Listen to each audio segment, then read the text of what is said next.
So finally mga choy, nakabalik na po ta diri sa atong mais.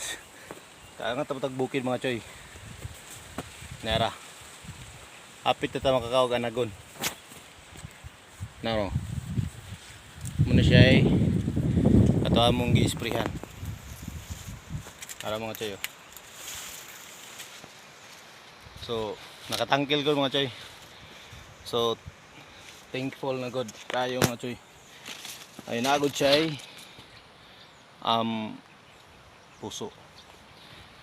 So munang di ra gud ta mawalas paglaong no. Dili ra ta pawalas paglaong mga choy. So muna siya mga choy oh. Ara mga choy.